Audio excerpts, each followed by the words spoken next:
নমস্কার বন্ধুরা, education culture YouTube চ্যানেলে তোমাদের প্রত্যেককে স্বাগতম। তো আজকের দিনে দাঁড়িয়ে অন্নপূর্ণা ভাণ্ডার যে প্রকল্প রয়েছে তার আবেদন পদ্ধতি দুরকম। একটা হচ্ছে অনলাইন আবেদন পদ্ধতি, একটা হচ্ছে অফলাইন মাধ্যমে আবেদন পদ্ধতি। তো এখন অনেক মানুষের একটা প্রশ্ন যে দাদা, অনলাইন বনাম অফলাইন, যদি অনলাইন এবং অফলাইন মাধ্যমের সুবিধা অসুবিধাগুলো নিয়ে আলোচনা করো তাহলে কিন্তু ভালো হয়। তো আজ 7ই জুন 2026, আজকে আমি এ বিষয়ে আলোচনা করব। দেখো, অন্নপূর্ণা ভাণ্ডার প্রকল্পে সফলভাবে আবেদন করার জন্য সঠিক মাধ্যম নির্বাচন করা অত্যন্ত গুরুত্বপূর্ণ।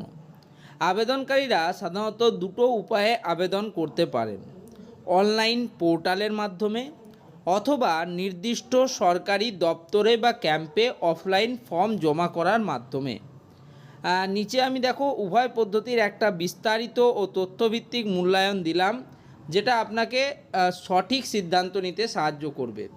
সবার প্রথমে বলি অনলাইন আবেদন পদ্ধতি সম্বন্ধে। Online application. ডিজিটাল ইন্ডিয়া ও ই গভর্নেন্স উদ্যোগের অংশ হিসেবে অনলাইন আবেদন প্রক্রিয়া বর্তমান সময়ে অত্যন্ত জনপ্রিয় এবং কার্যকর একটা পদ্ধতি। সময় ও শ্রমের সাশ্রয়। কোনো সরকারি অফিস বা লাইনে দাঁড়ানোর প্রয়োজন হয় না। ঘরে বসে বা নিকটবর্তী সাইবার ক্যাফের মাধ্যমে আবেদন করা সম্ভব। 2 হচ্ছে সহজ স্ট্যাটাস ট্র্যাকিং। আবেদন জমা দেওয়ার পর একটি ইউনিক রেফারেন্স নাম্বার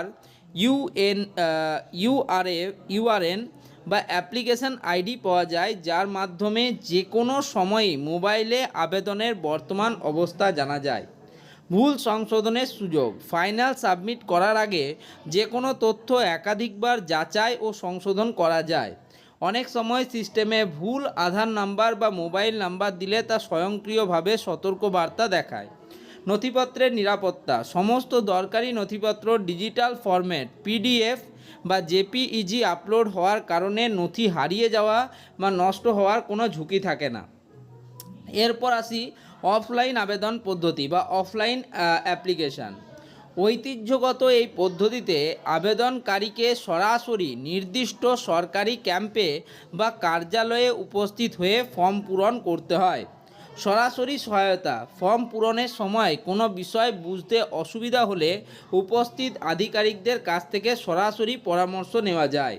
প্রযুক্তিগত জটিলতাহীন। অনেক সময় প্রত্যন্ত অঞ্চলে ইন্টারনেটের গতি কম থাকে কিংবা সরকারি সার্ভার ডাউন থাকে। অফলাইন পদ্ধতিতে এই ধরনের কারিগরি সমস্যার মুখোমুখি হতে হয় না। তাৎক্ষণিক রসদ গ্রহণ। ফর্ম জমা দেওয়ার সাথে সাথে অফিসিয়াল সিল বা সই সমন্বিত রসিদ অ্যাকনলেজমেন্ট রিসিপ্ট হাতে হাতে পাওয়া যায়। এবার যদি আমরা আলোচনা করি দুটো পদ্ধতির, তাহলে এটাকে বলবো তুলনামূলক পর্যালোচনা সারণী। তুলনামূলক পর্যালোচনা সারণী। দেখো, এখানে বৈশিষ্ট্য দেওয়া আছে অনলাইন পদ্ধতি, অফলাইন পদ্ধতি। আবেদনের স্থান। যে কোনো স্থান থেকে ইন্টারনেট সংযোগের মাধ্যমে আমরা কিন্তু সেটা করতে পারি। অফলাইনের ক্ষেত্রে নির্দিষ্ট সরকারি অফিস, পঞ্চায়েত, পৌরসভা বা দুয়ারে ক্যাম্প। সময় এবং ব্যয়ের কথা যদি বলি, অনলাইন পদ্ধতি অত্যন্ত কম সময় লাগে এবং যাতায়াত খরচ নেই। অফলাইন পদ্ধতিতে লাইনে দাঁড়াতে হয় এবং যাতায়াতের সময় ও খরচ সাপেক্ষ। Status tracking. অনলাইন পোর্টাল থেকে রিয়েল টাইমে ট্র্যাক করা যায়। অফলাইন পদ্ধতি সরাসরি অফিসে গিয়ে যোগাযোগ করতে হয়, ট্র্যাকিং কঠিন। সার্ভার সমস্যা। সার্ভার ডাউনের কারণে সাময়িক বিলম্ব হতে পারে। সার্ভারের উপর নির্ভরশীল নয় অফলাইন পদ্ধতি। ভুল সংশোধনের হার। সাবমিটের পূর্বে সহজেই সংশোধনযোগ্য। একবার জমা দিলে কাটাকাটি বা নতুন করে ফর্ম পূরণ করতে হয়। চূড়ান্ত সিদ্ধান্ত ও বিশেষজ্ঞ পরামর্শ। সার্বিক পর্যালোচনার ভিত্তিতে আপনার পড়াশুনো বা কর্মব্যস্ততার রুটিন থেকে সময় বাঁচাতে এবং ঝামেলামুক্ত থাকতে অনলাইন পদ্ধতিটি বেছে নেওয়াই সবচেয়ে বুদ্ধিমানের কাজ হবে। এটি আধুনিক, স্বচ্ছ এবং দ্রুত কার্যকারী।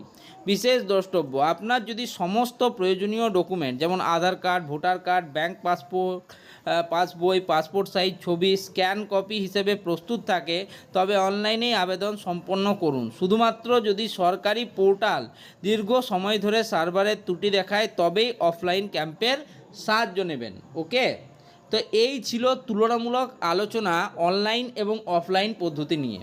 এখানে বিভিন্ন বিষয় নিয়ে তো আলোচনা করলাম, কিন্তু যদি মনে হয় যে আপনার ক্ষেত্রে অনলাইনে সমস্যা রয়েছে কিছু, সেক্ষেত্রে আপনারা অফলাইনেও আবেদন করতে পারেন। এটা পুরোপুরি আপনার ব্যক্তিগত ব্যাপার, ঠিক আছে? শুধুমাত্র দিশা নির্দেশনার জন্য কিন্তু এটা বলা হলো।